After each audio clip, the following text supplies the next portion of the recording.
Let's listen to this tongue twister one more time and try to repeat.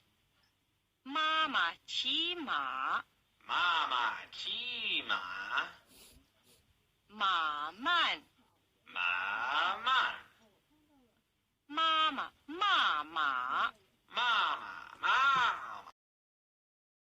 Hello everybody, my name is Eli. I want to talk about the biggest difficulty for foreigners to learn Chinese. It's the tongue. Through the video just now, we can see that a foreigner is being driven crazy by Chinese pronunciation. I know that some of our classmates are learning Chinese. If you ask what is the most difficult to learn in Chinese, I will tell you without hesitation, it's tongue. Why is Chinese tongues particularly difficult for foreigner countries? I will explain in terms of sound wave and frequency and pitch. First, let's see what a tongue is. What we see every day sounds very simple. Record it with a tape recorder and it's drawn into a picture, that is, some waveforms.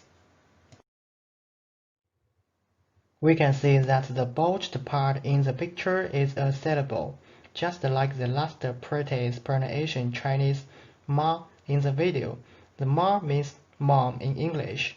The front and the back parts of the ma represent m and r, respectively. Simply put, the Fourier transform decomposes the sound signal into many harmonics of different frequencies. These waves can be superimposed into the sound signal we hear. This is like a grand ensemble. The original waveform is like the ensemble itself, and the Fourier transform allows us to see clearly the violin, the piano, and the other instruments that make up the ensemble.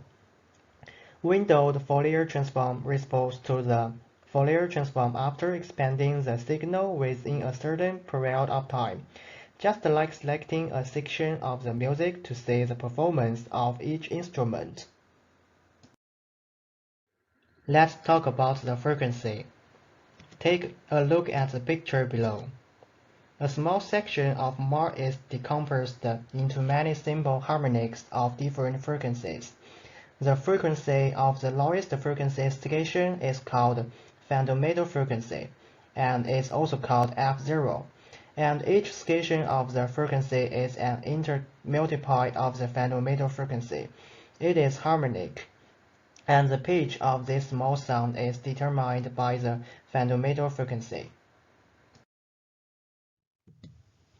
Each segment can calculate a fundamental frequency value. This value represents the pitch of this segment.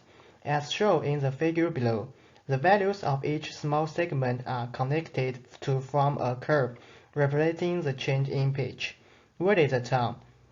For a single read syllable, the tone is a pitch curve.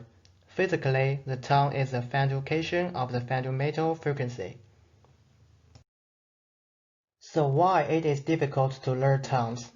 Let's see how the fundamental frequency of English and Mandarin changes.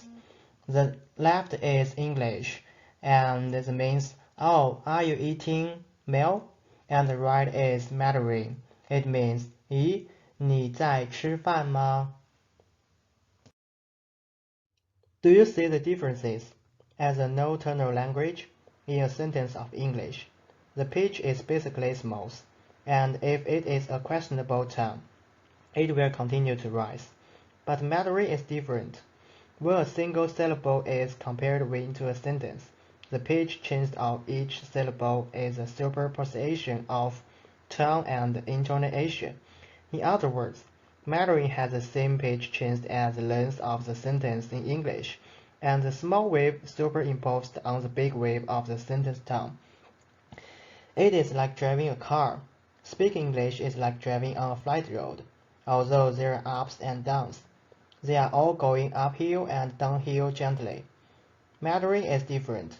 Not only do you have to go downhill, but you also have to face sudden tremors of dense syllable lengths. It's like driving a flat road suddenly encounters a bumpy mountain road that requires you to use your hands and feet and use the gear shift to step on the brake accelerator. How can you quickly come with it? In fact, research in this area is also related to the way the brain processes terms, but this part of the research still has a long way to go.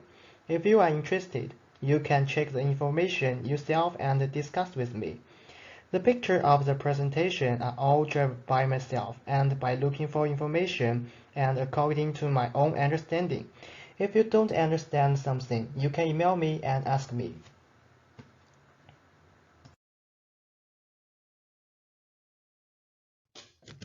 Thank you. That's all about my topic.